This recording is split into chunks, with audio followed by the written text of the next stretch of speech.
There's some things we wish somebody would have told you and they didn't, so we're going to. And the reason we wish somebody would have told you is because we wish somebody would have told us.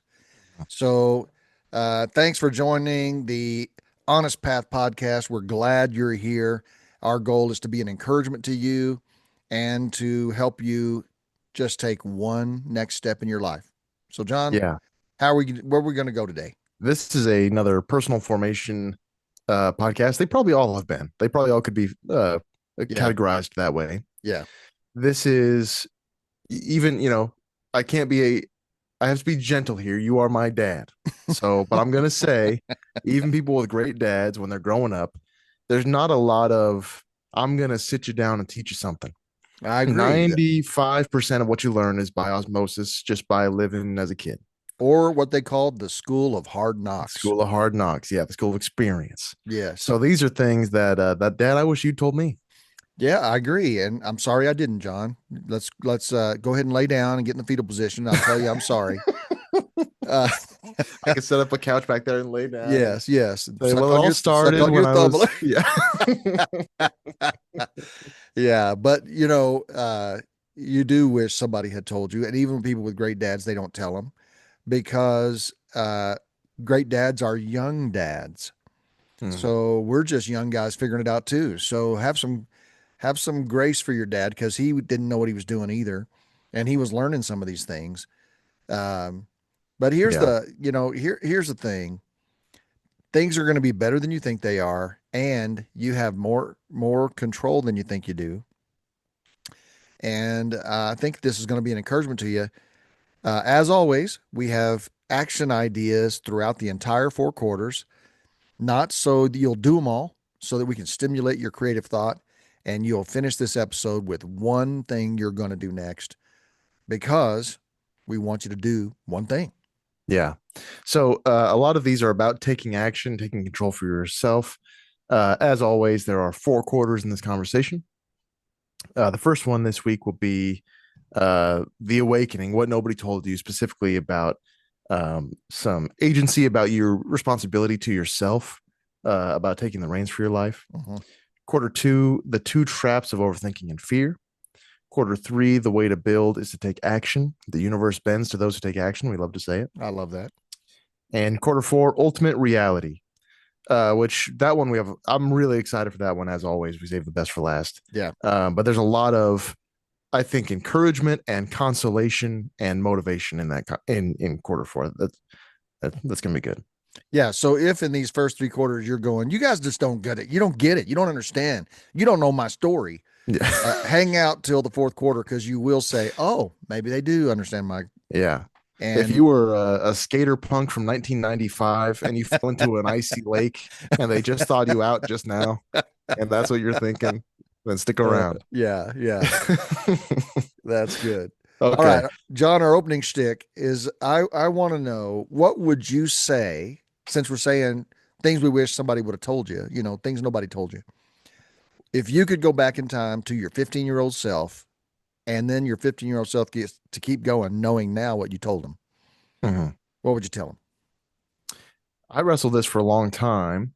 Uh, there's some, if you're a dumb fiction nerd like me, there's a lot of time travel paradoxes you start thinking about. Hmm. But for the sake of this conversation, it's more about us today than it is about what would actually happen. Yeah.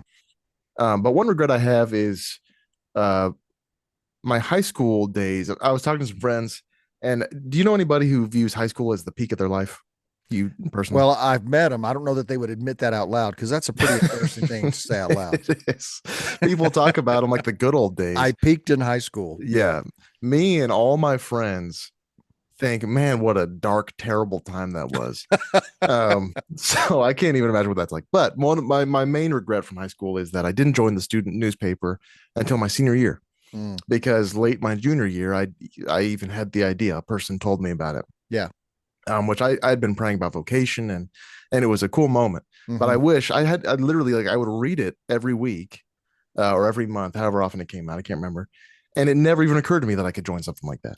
Well, and that was in that season, junior, senior year, late junior year, senior year, you were really wrestling with what am I going to be and do with my life? Yeah. And journalism, I can't remember, you had a conversation with one person that triggered that whole thought. You Yeah, we and were at a I can't remember if we told it on this show we've got here before, but um I'd been praying for it, and we went to a restaurant with some missionaries or somebody who had visited the church. yeah, It was the Falls Terrace in Tumwater.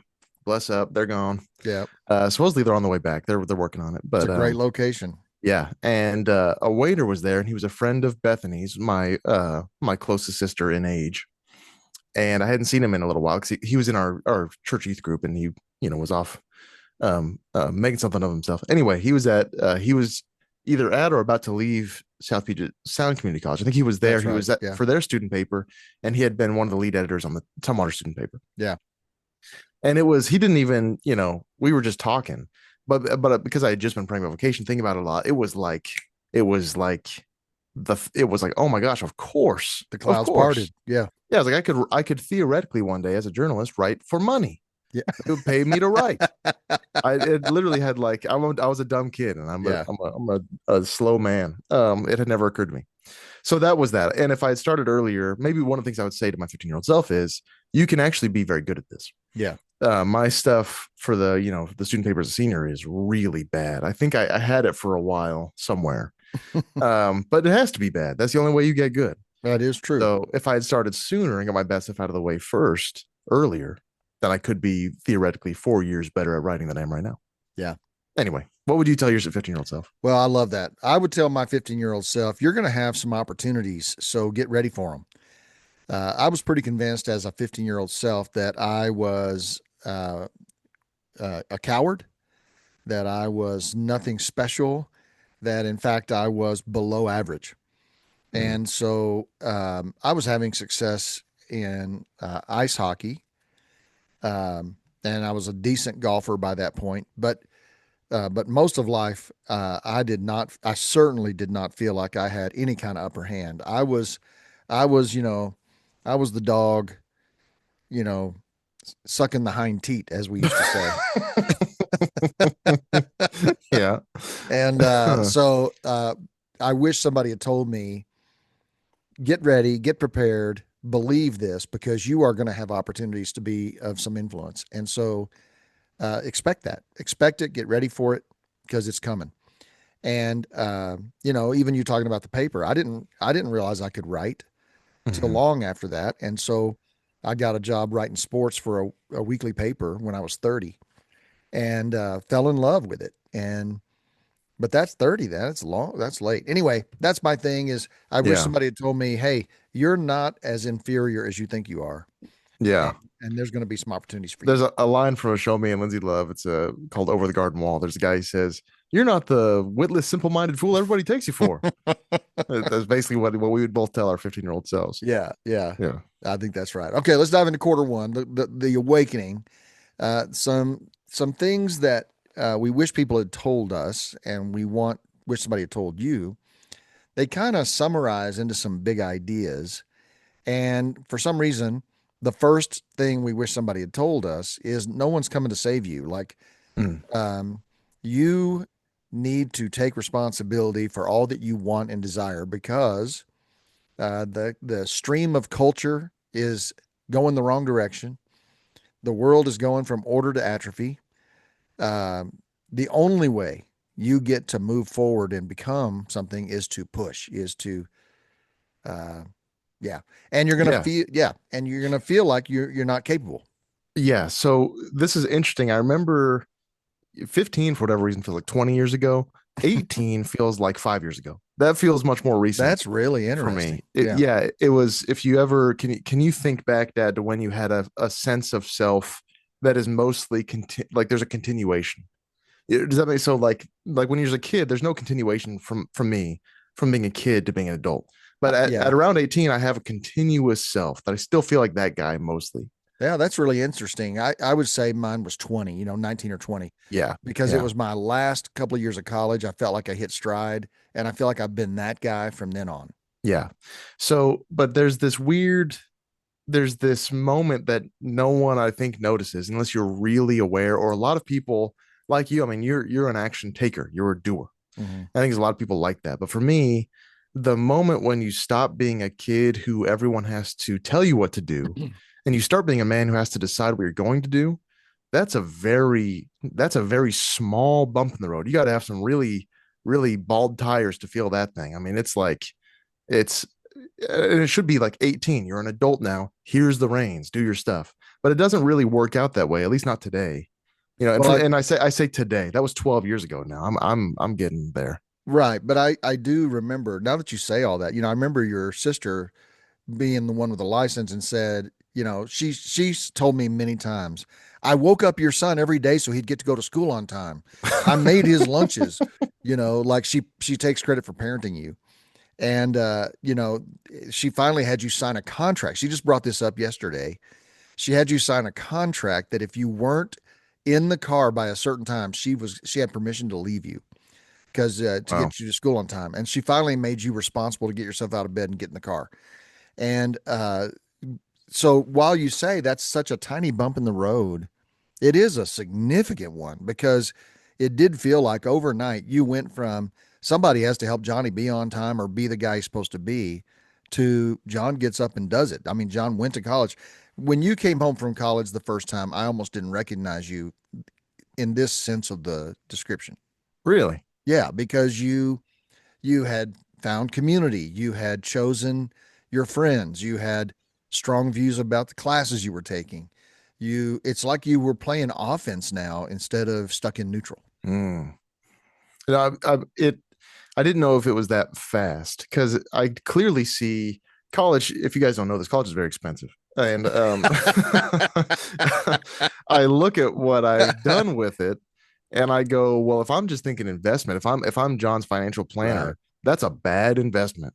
That was a lot of money, even to get Yeah. a wife out of it. That was, you pay way more, you pay less than this for a mail order bride. That like I'm talking just But you numbers. can't get what you got from a mail order bride. Exactly. That's a crapshoot, man. That's Well, exactly. One, the actual quality of my wife. I'm not trying to yeah. insult my wife, but what we're talking about is the experience of being there. Yeah. Uh, was priceless, and that kind of change. So that's when I see, oh, I now have to take the reins. You But know, we're it could have happened a lot sooner. Is what I'm saying. well, it could have, and it does for some people, but it doesn't for others. Yeah. I have said I was decades ahead of you in college, and I have said forever, we paid for a 4 year degree because 4 years taught me how to think.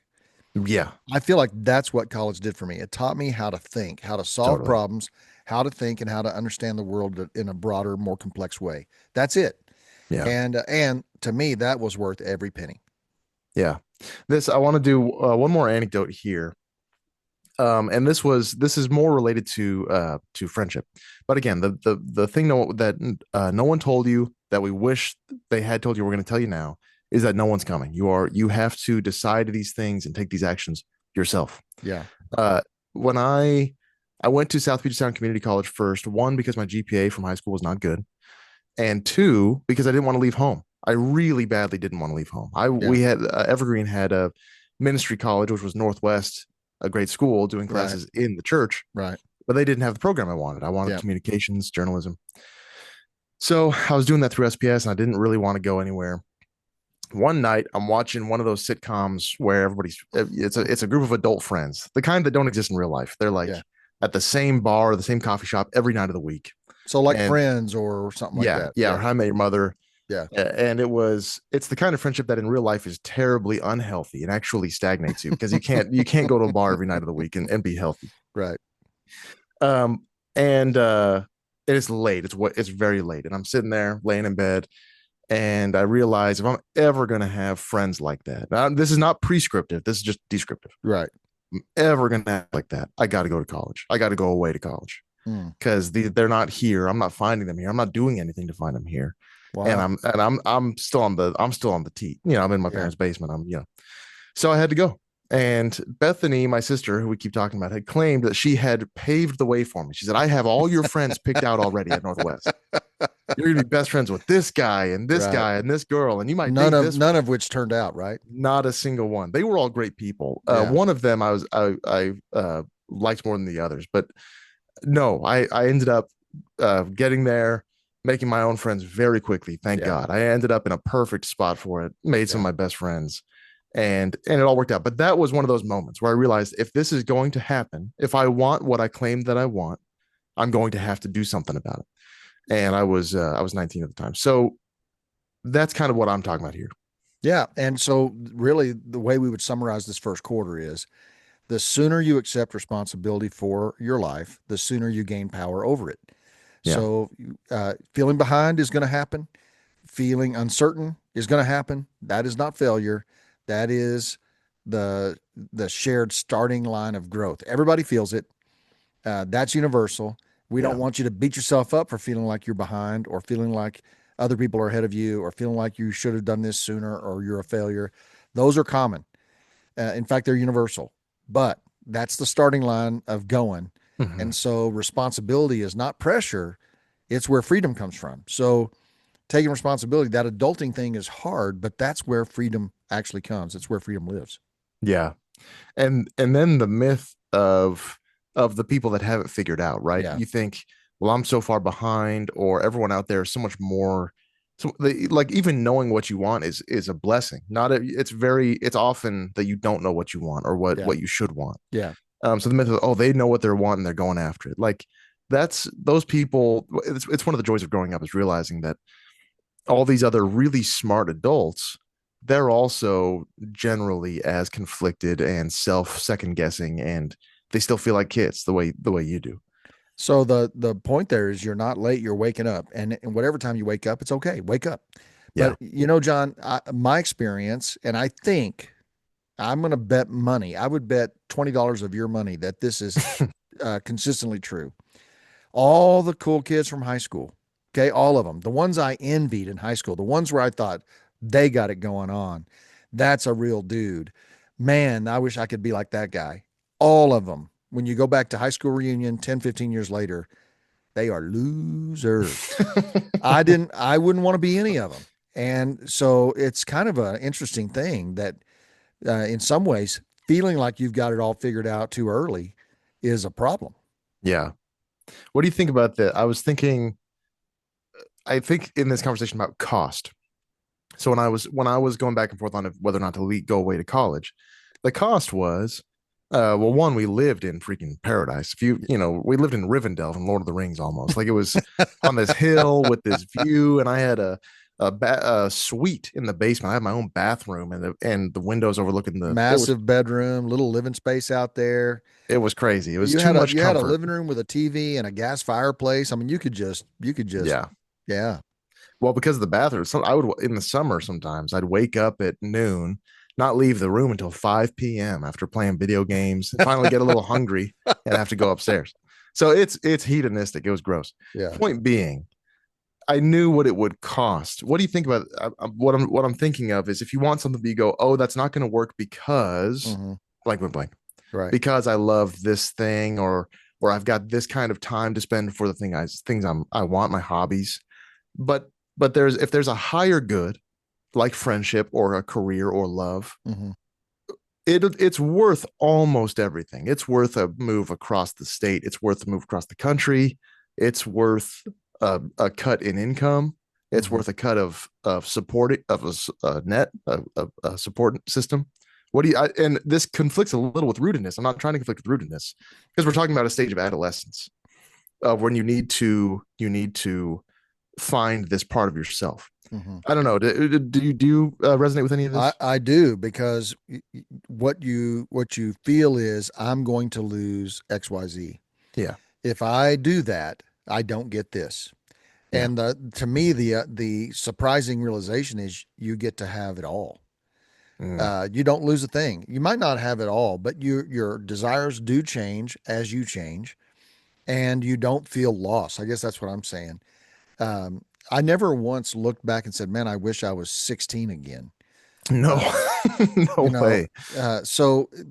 and that happened early, early in our marriage. My marriage with your mom was I was still playing a Mom. lot of golf and I was doing my stuff and wanting my time. And, we're popping out kids like a Pez dispenser. And so life is really hard for her.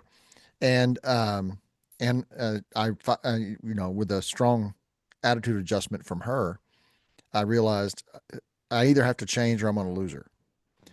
And so I made the sacrificial decision that To quit playing golf. if I never play golf again, I'll pay that price. I'm willing to pay the price for what I want for this higher value.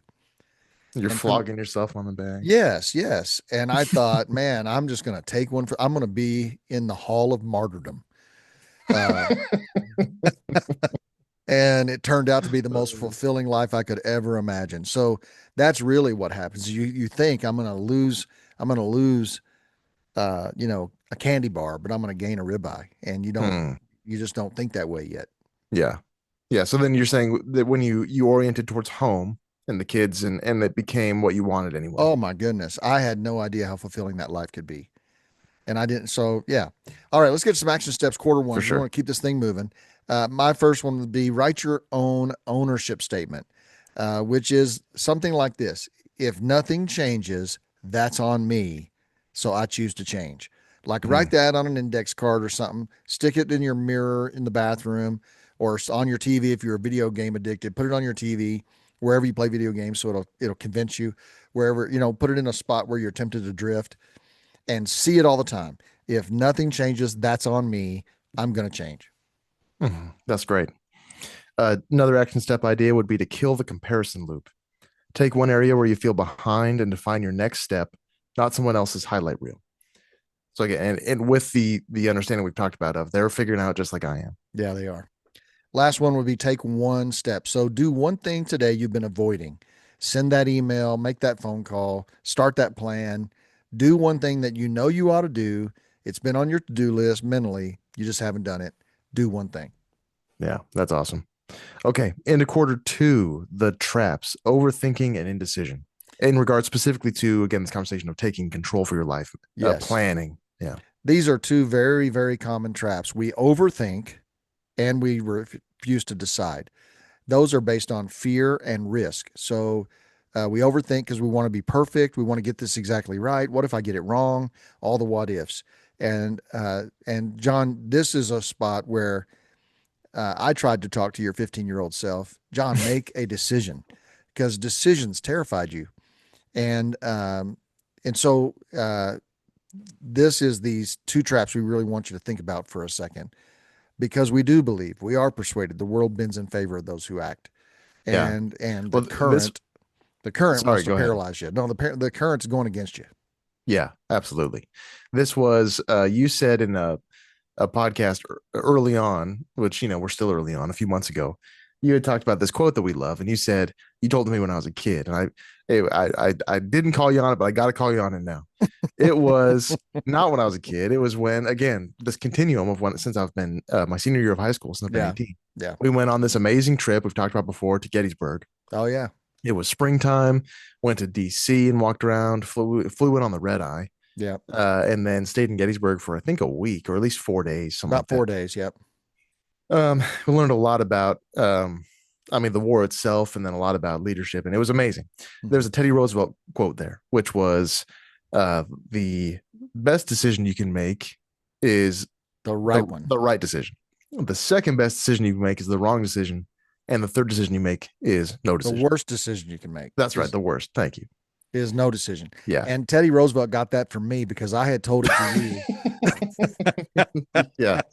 Well, your time travel went first to your 15-year-old self, then to Teddy Roosevelt, and then back to Yeah. me.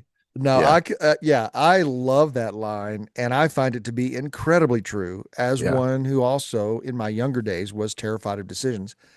You know, clearly the best decision you make is the right one, and the second best decision you make is the wrong one, and that's the part that's hard to get your arms around. Yeah. It's better to make the wrong decision than it is to be paralyzed and make no decision. Yeah. So that's the risk. The riskiest risk, the biggest risk, is to take no risk. Yeah, true. Help me out with this. So guys get to college and they don't know their major. They just know they feel like they should. Like, people tell me I should go, so I'll go. And they're in general studies or they're in, they have something. This happened to you. You went in for accounting Mm-hmm. and lasted 20 seconds Mm-hmm. and had to switch. So guys will end up with a 6-year bachelor's, which should have taken 4 or thereabout, Yeah. something Yeah. like that. Is that a waste? Because again, on the spreadsheet, you go, ooh, That's costly. That's a costly mistake. But is it still better that they did that? If it's going to be a 6 year journey, then come out with two bachelors because you could do that. Mm. So come out with the wrong one and the right one. Yeah. If you're, if you're a long way toward the wrong one, go ahead and finish it and start the other one. Because man, a person with two bachelors is way more marketable than a guy with a 6 year bachelor's. Yeah. So, but I think in the long run, this is why community colleges are great. State schools are great because you can do that cheaper than a private school. True. Private schools are better if you already know what you're going to do. But I think we learn and evolve. And my experience in the workplace has been it doesn't matter what your degree is in, it matters that you Mhm. have one. I'm gonna say, and this is because I'm detached from reality. I realized I'm an unserious person. I'm kind of, it helps that Lindsay's a little more serious. Mm-hmm. So I'm gonna say that if you come out of it with a 6 year bachelor's degree because you didn't know what you were doing at first, Yeah. but you figured it out eventually, well worth it. I'm gonna say that that was worth it. That you should not regret that. I'm entering an era of um I don't believe in self-flagellation anymore. I Right. think you should just I think that's an okay exchange. Obviously, you'd have more money in your pocket or less debt over your head if you didn't do that. But I think that's still preferable to you going, I'm going to wait till I know exactly what I want. And then, because the reality of that is you're going to cut 4 years and you're still in the basement and you And haven't done anything. well, and people who take gap years end up not going at all. Yeah. So you're right. I think you're spot on. So two things I take away from your comment, John. One is going to school with for the wrong degree and having to stay longer is better than not going. I would absolutely agree. Mm. And I'm done with self-flagellation. Boy, we could camp right there for a while because that's wisdom. Mm. Stop beating yourself up for where you've been or what you wish you'd started sooner. The time you're spending beating yourself up is time you could be getting on with the future. So forgive yourself, let go of it, and don't self-flagellate. I think that's huge. So let's. Yeah. I want to pivot to just a couple of more thoughts before we end this quarter. Yeah, please. Uh, th- that one of the things that happens to us, especially if you are a little bit risk averse or if decisions are hard for you, is you will pretend you will mask your fear with the language of personal responsibility. Well, I Mm. shouldn't risk my savings, or I shouldn't. This could be if this goes wrong, the price could be high, and often overthinking feels productive, but the reality is it's just trying to protect you from the fear of risk. And the cost of hesitation is far greater than the cost of being wrong. Mhm. Yeah. Oh my gosh. Say that again. I gotta, the implications of that. Yeah, the that you're that overthinking Mhm. is actually trying to protect yourself from risk, and the cost of hesitation is far greater than the cost of being wrong. Yeah. Yeah. Yeah. Yeah. Yeah. Yeah. Because if So, you made the wrong decision, you're still moving. You're still yeah. moving forward. You're still moving. So you're still learning. You're still having experiences. You're still so, man, staying still, waiting for the perfect decision is actually paralysis. And even so by moving, I would say it's almost impossible to take action and to move and not learn something.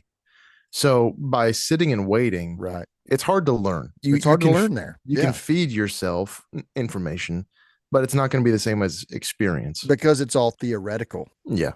Yeah. It's not actual. No, I think that's huge. And so one of the things in our 1024 this week was that uh, people less intelligent than you and less talented than you are going to outperform you because they are people who take action. Mm-hmm. So you can be the smartest guy in the room who doesn't do a thing. You can be the most talented person in the room who never materializes their talent because of your paralysis of decision, your fear of risk. So indecision drains momentum and your confidence.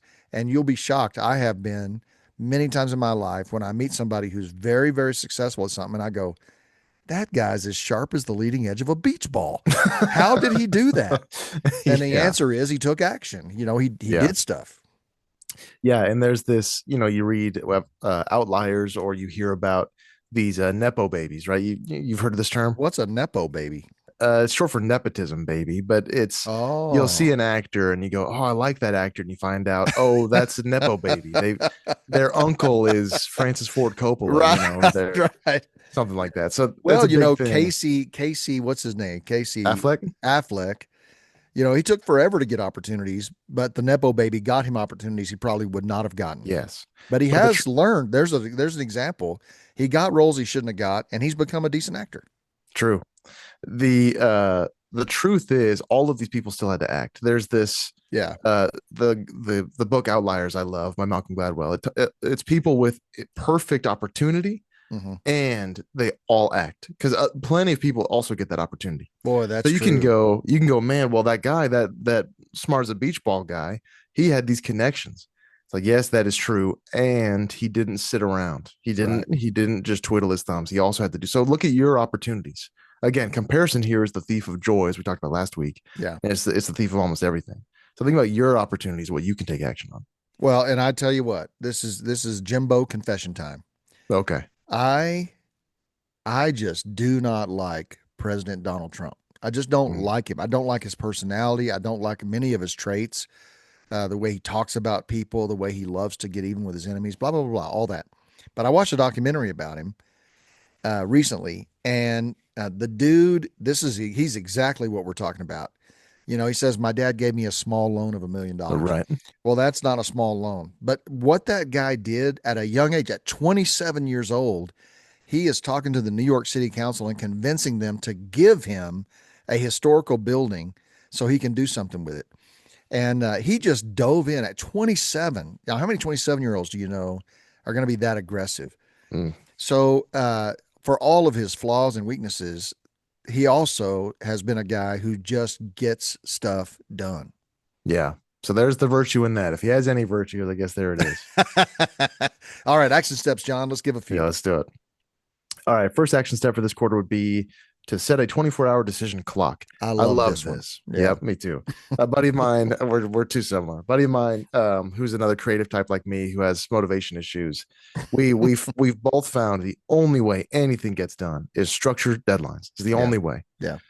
So this would be any non-major decision, decide within 24 hours, build the muscle of movement. I love that. Man, yeah, I love it.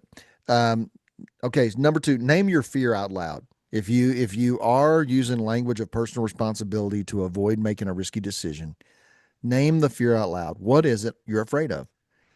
What fear is keeping you from taking the action you know you could take? That's awesome. Third, we would suggest to take imperfect action immediately. Mm, Choose one thing you've been analyzing and take a messy first step today. Back to my journalism example, writing, really. hmm. Most things you're going to be bad at eventually. You might as well just start punching that clock now and Yeah, just get it out of the way. because the It all learning takes time. curve is a learning curve. Everybody's Yeah. got one. Might as well Yeah. start yours now. Hmm. Love it. Love it.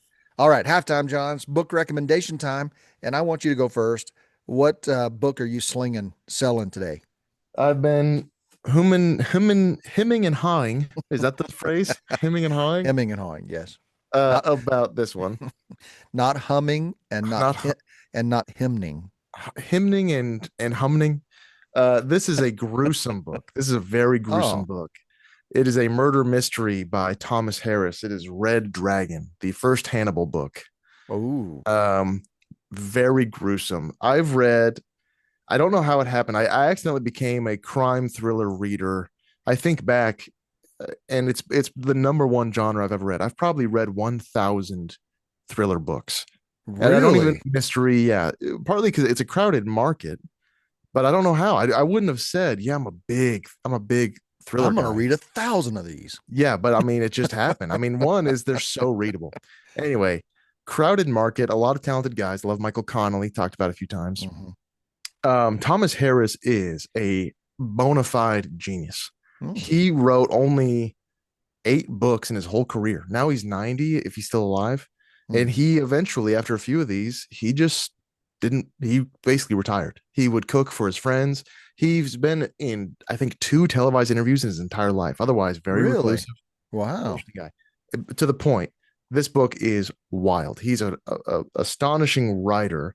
There's a moment, Dad. Have you ever had? Of course you had. You do. Imagine a eureka moment in your life Mm-hmm. where you solved a problem, you had a realization, and just the chemical firecracker in your brain that happens. You know that feeling? Yes. We go, "Oh my gosh, I did it." Yeah. There's the moment where Will Graham, main character of this book, and his boss Jack, I forget his last name. I think Crawford or something like that. They do it. They realize what connects these serial victims, Mm, and it is the best interpretation of that moment that I've ever seen. It was so relatable. mm. It gets me fired up. This is one where I stayed up, read the last 150 pages till 2 in the morning. I was already married at this point. It doesn't happen very much as an adult. Great novel. Very gruesome. So at your own risk. All right. Mine is C.S. Lewis, The Problem of Pain. And we always end up this opposite in our book uh, choices. yes, This book, The Problem of Pain. I'm on a C.S. Lewis kick right now. I'm reading The Four as Loves, you should John. be. Yeah. You talked about The Four Loves recently, and so I wanted to read it. And I love, speaking of book design, man, that paperback, it's got a flap that you can save your page with, and the Oh. pages are unevenly cut. Hmm. It's a beautiful paperback book design. Anyway, so the problem of pain is, I think, and you can see how Yeah. small it is. Great. This is such a relatable thing because it's talking about how pain, suffering, adversity in the world, evil in the world is a problem for people to find their way to faith in God. And so that's really what it's about. How human suffering raises almost intolerable intellectual problems. Mm. And it's just really, really good. So there you go. Read John's book and get all psyched up about mass murderers, and then read this book to find out that there's still a reason to believe in God. Great. Yeah, the 1-2 punch. That'll do it. Okay, into quarter three, the shift build by taking action. Uh, not to be take that dead horse, Dad. How is this quarter different from what we've been talking about as far as taking the reins of your own life? Well, it's a little bit more of how to think differently so that you will take action because you're either action oriented or you are action hesitant. Mhm. And By so by nature, you mean? by nature, yeah. Yeah. And so this is more help for the action hesitant. Mhm. And so one of the things we're afraid of is making the wrong decision. We've talked about that, or ending up somewhere we wish we weren't. We should have gone another way. Now I've got to loop back and go 20 miles the other way because I went the wrong direction. And this is a life principle that I love, which is choose rapid recovery rather than mistake avoidance as your strategy.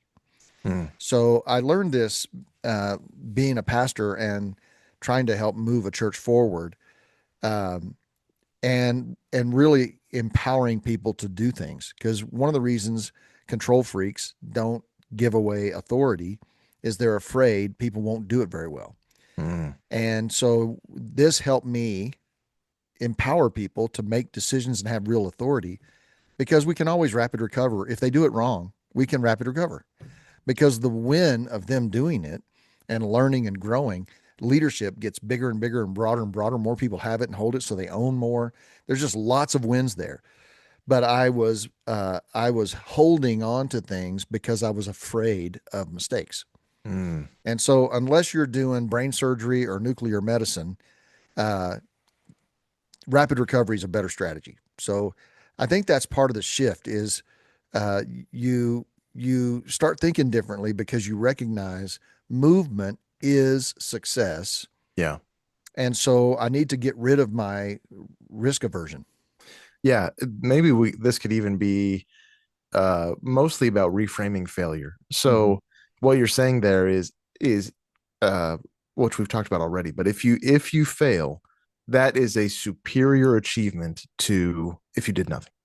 So even in your case as leadership, which I love when you bring up leadership examples because I never think about it. I've never had authority over somebody. Mm-hmm. That giving away the responsibility and watching it fail is superior to you holding white fists onto it because you're Right. afraid of failure. Right. Because then they get to learn, the people who are actually doing the thing, and it's better next time. Yep. And yeah, And it's the whole missionary saying, you can give a man a fish or you can teach him how to fish and he'll feed himself the rest of his life. You can feed right. him for a day or he can feed himself for the rest of his life.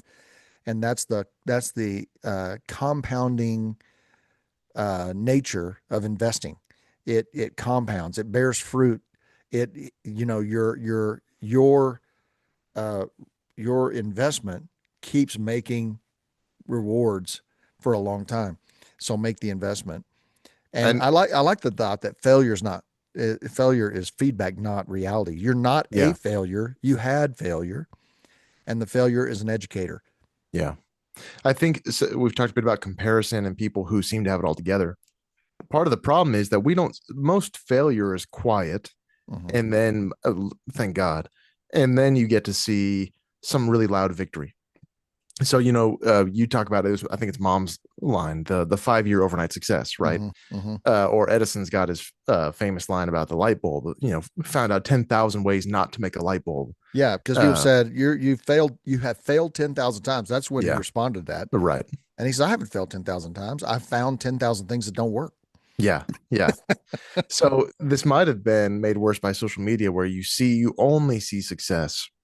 And one of the great traits of Gen Z, famously, is that they seem to value authenticity a lot. Mm, Growing up in a plastic fake world will do that yeah, to you, I guess. yeah. It makes authenticity a commodity. Mm-hmm. So there is a thing now online you'll go, guys, I don't have it all figured out. But even that's performative. There's this Right. kind of thing there. So um go on faith, I guess, that everybody is failing most of the time in Mm-hmm. some way. They have this idealized version of themselves that is not being realized. Well, I love the authenticity value, and the way it has shown up in my life is I don't trust people, especially in leadership or with my money, who have not had horrible failure in their lives, Mm, because I think they don't appreciate the wisdom and success or whatever, and they don't have a humility about them. So I just don't trust leaders who haven't tasted painful failure and can talk about it. To me, that puts them in the clouds of untouchable, not real. Um, and some people just genuinely haven't had deep pain yeah. till later in their life. But I still trust the people who have way more. Can you to bring it really specific? Can you give us one that's not too soul bearing, or to at your own discretion, a failure that you are actually glad happened? That the alternative is inaction, and it really you learned from it. It went on to Mhm. inform something you did better later on, to a victory. Well, I managed money horribly as a young married man and got so bad. We had a car repossessed while I was out of town speaking at a ski Mm, retreat. I mean, it was horrible. And I finally had to take all my financial records to a friend, a mentor, lay it all on his desk. He was great with money, and say to him, I am an incompetent idiot and I mm, am not going to make it if you don't help me learn. And he taught me some really basic fundamental skills of uh, financial management. And uh, so that's the first one that came to mind. yeah. Um, And that's great. It's the secondary feature of failure is humility. mhm. Right? You might not have done that before that failure. You've been too prideful to do something like that. Right. But thank God it actually happened, because then you could start getting the rest of your life on track. And it took a lot of pain to get me there. I mean, I was Yeah. suffering with financial pain for a long time before I finally said, "Okay, enough's enough. I Yeah. can't live this way anymore." And some of the pain is, my dad dying and having suicidal ideation, and going into a deep, deep, deep loss of self at 16. So I would say that's another one that was pretty deeply shaping to me. Watching my parents resolve conflict with throwing things, smashing things, and me being concerned about whether somebody's about to get hurt or this whole family's about to disintegrate. Mm, Pain like that. I think it doesn't have to necessarily be a failure you had. It is pain you've been through. And Yeah. so pain avoidance, that's really another way of saying this, is that pain avoidance is a bad strategy because pain is your friend. Hard is good. There's gold buried in the ground that you have to dig to get. Yeah. Man, that's huge. All right. Should we go on to action steps Yeah, let's for do quarter it. three? Yeah. All right. Our first one for quarter three would be to adopt the rapid recovery rule. When you mess up, your only job is to get back on track fast, same day if possible. Yep. So Don't say don't wallow. that's right. Don't wallow. Don't waste time. Rapid recovery. Second, build a keystone habit. Choose a daily habit that is constructive and commit to it for 30 days. So that might be a certain time to get out of bed every day. That might be to make your bed every morning. It might be to exercise. It might be to take walks. It might be reading a certain amount of time a day. It might be chair time, quiet time in Mm, front of God for 10 minutes a day. But pick one kind of keystone habits because we've talked about this a lot. Habits build. And that's the 5 year overnight success. You've been doing something faithfully, and all of a sudden, tipping point happens, and it starts to pay huge dividends. Um, yeah, that's great. Third action item idea, track your wins. Write down 3 small wins each day to reinforce forward movement and momentum. That's just good advice. I it like that is. one. All right. So fourth quarter, we're gonna talk about ultimate reality. John, you had a friend with our friend Jonathan. You had a conversation with our friend Jonathan when you were praying about and wrestling with taking this leap of faith to do the honest path and to make it a career choice. And I'm going to have this conversation. I'm going to summarize this conversation that you had because I have not been able to stop thinking about it ever since it happened. Hmm, And this is the way you recited it to me. So I'm not sure exactly how it went. But sure. ultimately, what you because you were concerned, am I neglectful as a provider for my wife? Am I going backwards in her having security and trust? And is she going to be afraid economically if I do this thing? I feel like God wants me to do this thing, and I really want to do this thing. But, his thing was, well, it sounds like you and your wife are both colliding with ultimate reality. You have the illusion that you are her provider, and Hmm, actually God is. And she's under the illusion that you are her provider, but actually God is. And so this is where we want to go with this quarter. We're calling you to take action, to stop being action avoidant or fearful or risk averse. And the truth is, you don't have sovereignty. You are alone, but not really. It's all up to you, mhm. but not really. So talk about that, Yeah, John. no, I love it. So this is part of our belief in the truth. That the truth is even a desperate, awful truth is better for you and for your soul than a pleasant lie. Mm-hmm. Um, Ultimate reality is the highest form of truth, which means it's the highest form of good. Mm-hmm. It is if you're feeling, this happens to a lot of single men. A single man's life expectancy is lower than a married man's because he'll sit with a pain in his abdomen for a year. He just won't want to go to the hospital.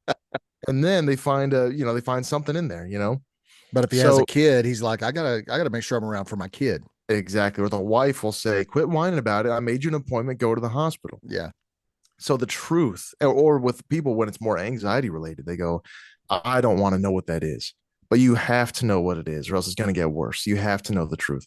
Luckily, a lot of these ultimate realities are actually really delightful. They're really comforting because we have a good God.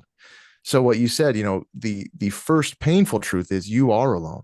You can't let mommy and daddy make these decisions for you your whole life.